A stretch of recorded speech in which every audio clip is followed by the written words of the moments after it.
नमस्कार, स्वागत है आपका। मैं हूं आपके साथ साक्षी जादौन। बांग्लादेश में हिंदुओं से बर्बरता लगातार जारी है। बांग्लादेश में दो हिंदू व्यापारियों से लूट हुई है और दो अलग अलग जगहों पर लूट की घटना देखने को मिली। बताएं कि चट्टोग्राम और लक्ष्मीपुर में लूट की वारदात सामने आई है। यहां पर नकली पुलिस बनकर बदमाशों ने लूट की घटना के बाद सराफा कारोबारियों की चिंताएं इस वक्त बढ़ चुकी है। बांग्लादेश में देखिए दो हिंदू व्यापारियों की लूट हुई है और ये लूट दरअसल अलग अलग जगहों पर हुई है। एक तरफ लूट हो रही है तो दूसरी तरफ हिंदुओं की हत्या हो रही है और ये सब कुछ हो रहा है बांग्लादेश में, पड़ोसी देश में हमारे। ये इस वक्त की बड़ी जानकारी है, आपको बता रहे हैं हम। तो देखिए बड़ी खबर ये, क्योंकि लगातार देखिए आज ही घटना सामने आती है कि किस तरीके से 18वें दिन एक छठे हिंदू की हत्या होती है। लिस्ट लगातार बढ़ रही है, लेकिन इसी बीच जो लूट की घटना है वो सर्राफा व्यापारियों में चिंता बढ़ा रही है कि कैसे जो हिंदू व्यापारी हैं वो अब डर के साए में जी रहे हैं, क्योंकि अब हिंदू व्यापारी भी अपने आप को सुरक्षित महसूस नहीं कर रहे हैं। वहां पर ये घटना चट्टोग्राम में हुई है और इस घटना के बाद से सर्राफा व्यापारियों की, कारोबारियों की चिंताएं बढ़ चुकी हैं। ये इस वक्त की बड़ी जानकारी बता रहे हैं आपको कि क्या बांग्लादेश बिना एयर स्ट्राइक के नहीं मानेगा। सवाल ये कि क्या बांग्लादेश की कट्टरपंथियों का इलाज भी अलग अलग तरीकों से है, और इसी को लेकर तमाम तरह की जानकारियां भी आपको हम दे रहे थे कि कैसे। बड़ा सवाल ये कि क्या बांग्लादेश बिना एयर स्ट्राइक के नहीं मानेगा। क्या बांग्लादेश के कट्टरपंथियों का इलाज भी जैश-ए-मोहम्मद के आतंकी अड्डों की तरह होना चाहिए। दरअसल बांग्लादेश में लगातार हिंदुओं पर अत्याचार और जुल्म हो रहे हैं। पिछले 24 घंटों में 2 हिंदुओं का बेरहमी से कत्ल कर दिया गया, जबकि कट्टरपंथियों ने 18 दिन में 5 हिंदुओं को मौत के घाट उतार दिया। कट्टरपंथियों को मोहम्मद यूनुस भी नहीं संभाल पा रहे हैं। तो क्या वक्त आ गया है कि हिंदू ही की सेना बांग्लादेश की कट्टरपंथियों का पक्का इलाज करे, क्योंकि बांग्लादेश में इस वक्त हालात भयंकर हैं। कारोबारी हो, पत्रकार हो, सारे हिंदुओं पर अत्याचार हो रहा है। कट्टरपंथियों पर लगाम के लिए क्या मोदी सरकार एक्शन लेगी? इसी मुद्दे पर हम खास मेहमानों से करेंगे चर्चा, और इससे पहले आपको कुछ जानकारियां हम बताते हैं ग्राफिक्स के माध्यम से, किस तरीके से जो कुछ इस वक्त हो रहा है, जो कत्लेआम हो रहा है बांग्लादेश में, उससे असर क्या पड़ेगा और वो कब से हो रहा है। और सबसे बड़ी बात की टेंशन जो है इस वक्त वो बढ़ी हुई है और तमाम तरह की जो जानकारियां हैं वो सामने आती हैं। तो देखिए किस तरीके से यूनुस सरकार इस पर कोई कार्रवाई क्यों नहीं कर रही है, बड़ा सवाल है। कुछ जानकारियां आपको बताते हैं ग्राफिक्स के माध्यम से, आप ये समझिए। बांग्लादेश में 3 हफ्ते में 5 हिंदुओं का जो कत्ल है वो देखने को मिला है। जो पहली हत्या है वो 5 जनवरी को होती है। धारदार हथियारों से यहां पर हत्या कर दी गई है मोनी चक्रवर्ती की। बताएं आपको 5 जनवरी यानी कि आज का ये जो घटनाक्रम है वो सामने आता है। बताएं आपको कि जो ये है वो पत्रकार थे, और वहीं राणा प्रताप बैरागी जिन पर सिर में गोलियां मारकर इनकी हत्या कर दी गई है। इसके अलावा आप समझिए किस तरीके से 2 साल से सिर्फ बर्फ फैक्ट्री में ये दरअसल काम कर रहे थे राणा प्रताप बैरागी, जिनकी हत्या कर दी गई है। शाम को 6 बजे कुछ लोगों ने मिलकर इन पर गोलियां बरसा दी। 18 दिसंबर को किस तरीके से दीपू चंद्र दास, जो कि मैमन सिंह के रहने वाले थे, उनकी हत्या कर दी जाती है। ईश निंदा के झूठे आरोप इन पर लगाए जाते हैं और दीपू चंद्र दास को भी मौत के घाट उतार दिया गया। पीट पीट कर इनको अधमरा कर दिया गया। इनकी हत्या हुई है 18 दिसंबर को। पेड़ पर लटकाया गया और इनको जिंदा जला दिया गया। इतनी बर्बरता हो रही है। राजबाड़ी के रहने वाले थे अमृत मंडल, जिनकी हत्या हुई है 24 दिसंबर को। जबरन वसूली के आरोप में इनकी हत्या कर दी गई। बताएं आपको कि अमृत मंडल की हत्या हो जाती है। उसके बाद अगला नाम है ब्रजेंद्र बिस्वाल का, ये भी मैमन सिंह के रहने वाले थे। इनकी हत्या होती है 29 दिसंबर को।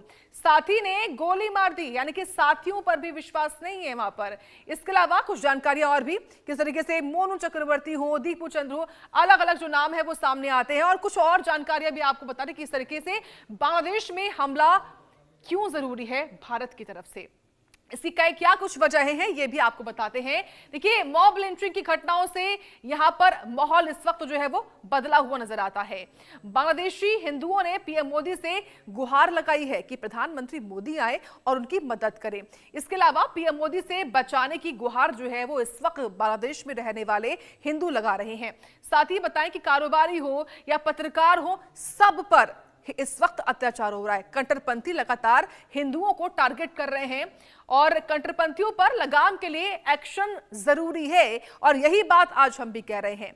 साथ ही बताएं कि किस तरीके से तमाम तरह की जो तस्वीरें हैं वो सामने आती हैं इस वक्त बांग्लादेश से। तो देखिए अभी बांग्लादेश में जो कुछ हो रहा है, ताजा अपडेट क्या है, अभी हालात क्या बने हुए हैं, ये जान लेते हैं। इस वक्त हमारे सहयोगी रिपोर्टर रैनिक दत्ता जो है वो जुड़ रहे हैं।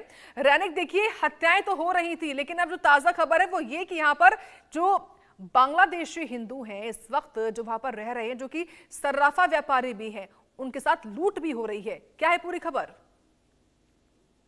देखिए, बांग्लादेश में हिंदुओं के ऊपर लगातार जो अत्याचार का घटना वो एकदम कम होता हुआ नजर नहीं आ रहा है, क्योंकि लगातार अगर देखा जाए तो 3 हफ्ते में 5 हिंदू युवक को हत्या किया गया है, जिसमें जैसे कि आप अभी आंकड़े बता रहे थे कि 5 जनवरी को पहला घटना घटा था। उसके बाद लगातार ये जो घटना घटता हुआ नजर आ रहा है, कभी दोस्त के तरफ से गोली मारा जाता है, कभी एकदम बीच सड़क पर पेड़ से लटक कर आग लगा दिया जाता है, कभी घर में बंद करके आग लगाया जाता है, कभी जिंदा पेट्रोल लगा के आग लगा देने का कोशिश किया जाता है, और अभी दुकान से निकलने के बाद ही तुरंत उनको गोली मार दिया जाता है। इस तरीके का जो घटना लगातार बांग्लादेश में हो रहा है, मगर सवाल दूसरी जगह पर है, इंटरिम गवर्नमेंट की तरफ से क्या किया जा रहा है। क्योंकि इंटरिम गवर्नमेंट की तरफ से 2025 साल का जनवरी महीने में एक बयान दिया गया था, जिसमें कहा गया था कि बांग्लादेश में जो माइनॉरिटीज है उनका सुरक्षा देने का काम बांग्लादेश पुलिस की तरफ से किया जा रहा है। बांग्लादेश पुलिस इसके ऊपर ध्यान दिया रहा है, मगर दूसरी तरफ अगर देखा जाए तो बांग्लादेश में हिंदुओं के ऊपर अत्याचार का घटना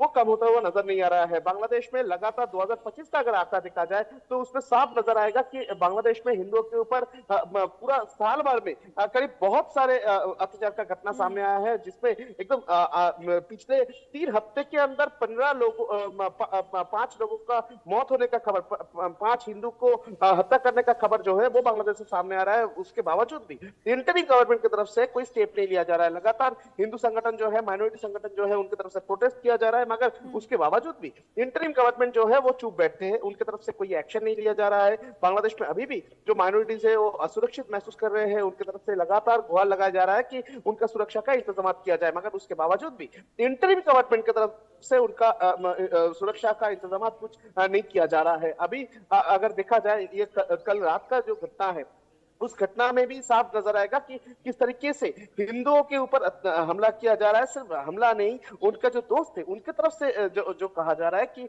हत्या करने के टाइम पर यह भी कहा गया था कि तुम्हारा दोस्त जो भारत है उनको बोलो बचाने के लिए। इस तरीके का मंतव्य भी किया जा रहा है, इस तरीके का जो कमेंट भी वो लगातार किया जा रहा है।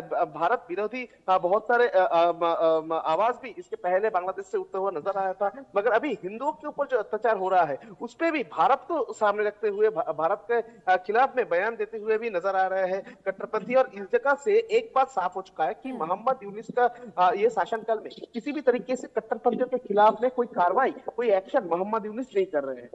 ठीक है रैनिक, आप बने रहें, आएंगे आपके पास, आगे भी जानकारी हमको लेनी है। फिलहाल ये जो पूरा मामला है इसमें कई सवाल खड़े होते हैं। सवाल ये कि क्या बांग्लादेश में हिंदू होना अपराध है? क्यों वहां दीपू दास के बाद सम्राट मंडल, फिर एक एक कर 6 निर्दोष हिंदुओं की हत्या कर दी गई? क्या बांग्लादेश में अफगानिस्तान, पाकिस्तान की तरह अल्पसंख्यकों को खत्म करने की साजिश की जा रही है? ये सवाल इसलिए जरूरी हो गया है क्योंकि बांग्लादेश की कुल आबादी करीब 17 करोड़ 66 लाख से ज्यादा है। साल 2020 माफ कीजिएगा, साल 2022 में हिंदू आबादी करीब 1 करोड़ 3 लाख से 1.5 करोड़ के बीच थी। प्रतिशत के रूप में देखें तो ये कुल आबादी का करीब 7.5 से 8% ही है। लेकिन साल 1971 में जब बांग्लादेश बना था तब देश का हर 5वां शख्स हिंदू था, लेकिन साल दर साल ये आंकड़ा कम हो रहा है। साथ ही बताएं कि बांग्लादेश में हिंदू होना किस तरीके से अपराध बन गया है। बांग्लादेश बना तो उस वक्त हिंदू आबादी थी 22%। कुछ सालों में हिंदू आबादी पहुंची 13 से 14%। बांग्लादेश में हिंदुओं का प्रभाव सीमित होता जा रहा है। मुस्लिम आबादी बढ़ने से धार्मिक संतुलन एक तरफा हो चुका है। औसतन हर साल 2 लाख हिंदू बांग्लादेश को छोड़ रहे हैं। पलायन की सबसे बड़ी वजह धार्मिक असुरक्षा है। 1971 युद्ध के दौरान हिंदुओं को निशाना बनाया गया था। 1990 और 2001 में भी हिंदुओं पर जुल्म हुए थे। हिंदू समुदाय के बीच में डर और अस्थिरता का माहौल बना। हिंदू मुस्लिम आबादी के अंतर में से डेमोग्राफी इस वक्त बदली हुई दिखाई पड़ती है बांग्लादेश की, क्योंकि लगातार जो संख्या देखिए काफी ज्यादा पहले थी 1971 में, वो संख्या साल दर साल कम होती जा रही है और आज तो देखिए केवल 13% से 14% के आसपास ये आंकड़े बताते हैं, क्योंकि धार्मिक संतुलन एक तरफा हो चुका है मुस्लिम आबादी के बढ़ने से इस वक्त बांग्लादेश में। और इसी वजह से हम कह रहे हैं कि बांग्लादेश में हिंदू होना क्या अपराध है। अब 1971 युद्ध के दौरान हिंदुओं को लगातार निशाना बनाया गया। 1990 और 2001 में भी हिंदुओं पर जुल्म हुए। हिंदू समुदाय के बीच में डर और अस्थिरता का माहौल बना। हिंदू मुस्लिम आबादी में अंतर होना एक बड़ी वजह है। और क्या अब जो बांग्लादेश है वो पाकिस्तान और अफगानिस्तान के तर्ज पर आगे बढ़ रहा है, क्योंकि ये जो तीनों देश हैं वो हमारे पड़ोसी देश हैं। लेकिन इस वक्त इन पड़ोसी देशों में हो क्या रहा है, वो ये है कि वहां पर जो खास तौर से अल्पसंख्यक समुदाय रहता है, यानी कि जो हिंदू आबादी रहती है, वो कम हो रही है और वो डरी हुई है।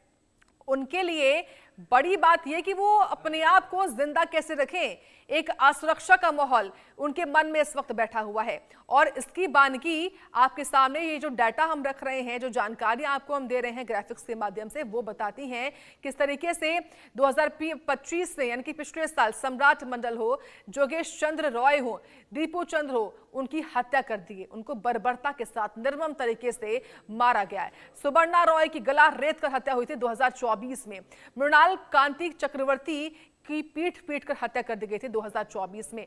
दीपू दास को तो देखिए जिंदा जलाया गया, उनको निर्मम तरीके से मारा गया। सम्राट मंडल को पीट कर मारा गया।